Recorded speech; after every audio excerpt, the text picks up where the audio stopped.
Assalamualaikum warahmatullahi wabarakatuh. Sebelumnya izinkan kami untuk memperkenalkan diri. Kami dari kelompok 4 yang berisikan 3 anggota.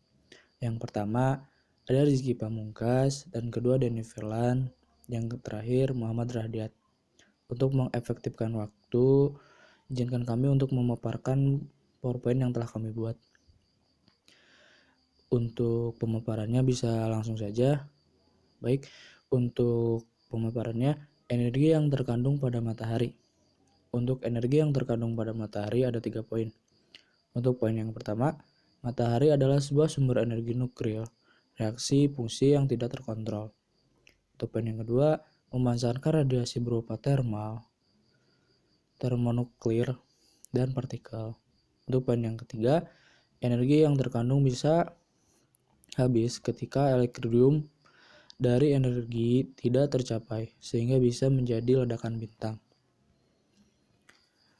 Dilanjut, untuk pemanfaatan energi matahari pembangkit listrik. Ada 2 poin.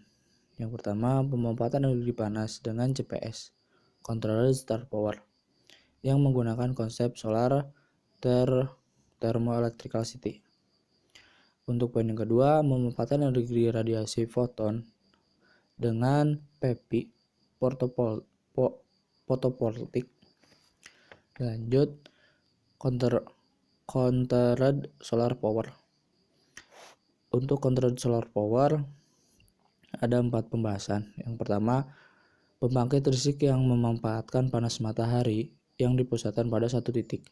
Yang kedua, konsepnya dengan memusatkan panas dari matahari dari luas wilayah yang besar menggunakan cermin. Yang ketiga, dipusatkan pada satu titik pada solar power tower merupakan heliostat yang bisa mencapai suhu 400-500 derajat. Yang terakhir, panas yang dihasilkan digunakan untuk memanaskan air menjadi uap dan digunakan untuk menggerakkan turbin generator. Controlled solar power masih pembahasan yang barusan. Poin yang pertama, pemusatan cahaya matahari dengan CPS menggunakan beberapa cara. Yang pertama ada parabolic trough, yang kedua ada solar power tower, yang ketiga ada di Stirling. CPS ini bisa menyiapkan energi panas yang dihasilkan dengan memanaskan garam atau minyak sehingga dihasilkan garam cair dan minyak dalam keadaan panas yang disimpan dalam ruangan berisolasi sehingga bisa menyiapkan panas yang bisa digunakan untuk menghasilkan uap saat malam. Untuk poin yang pertama, efisiensi CPS bisa mencapai 25-35% energi matahari yang diubah menjadi listrik. Untuk selanjutnya poin yang kedua, sangat cocok digunakan di tempat tropis. Poin yang ketiga, mengancam satwa liar yang ada di sekitar karena menjadi seperti perangkap serangga skala besar. Untuk poin yang terakhir, pembangunan membutuhkan lahan yang luas dan peralatan yang masih mahal jika dibandingkan dengan PEPI yang makin turun. PEPI kepanjangan dari fotovoltaik. Di pembahasan kali ini ada 5 poin. Untuk yang pertama, memanfaatkan radiasi foton yang dipancarkan matahari ke bumi. Poin yang kedua, radiasi partikel menembak electrical bagian absorber pada fotovoltaik hingga melepaskan elektron pada bagian lainnya sehingga bisa dihasilkan listrik langsung dari reaksi tersebut. Poin yang ketiga, bahan yang digunakan pada fotovoltaik adalah bahan semikonduktor seperti hanya diode. Poin yang keempat, pada dasarnya fotovoltaik ini adalah bentuk lain dari diode seperti hanya LED.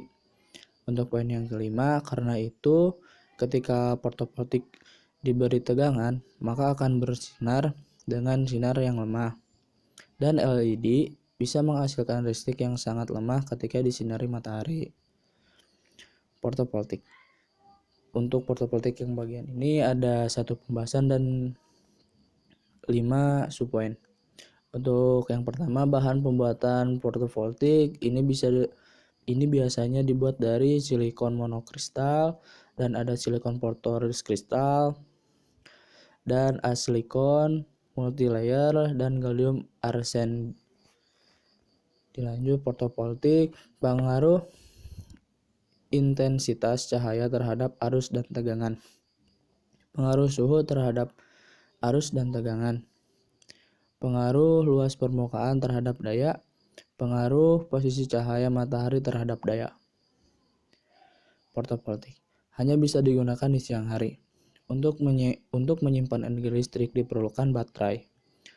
Dan poin yang ketiga, diperlukan inverter disebabkan peralatan listrik yang banyak digunakan dalam AC.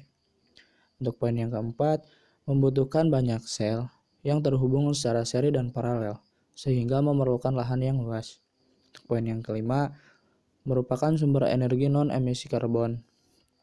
Untuk poin yang terakhir, memberikan pengaruh terhadap global warming karena menimbulkan efek rumah kaca akibat dari panas matahari yang dipantulkan.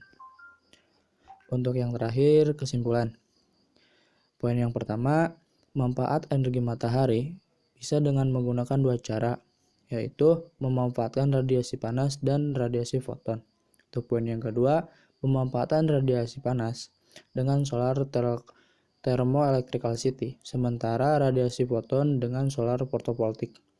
Mungkin sekian yang bisa kami sampaikan. Mohon maaf apabila masih ada kata-kata yang kurang baik. Bila taufiq wal hidayah. Wassalamualaikum warahmatullahi wabarakatuh.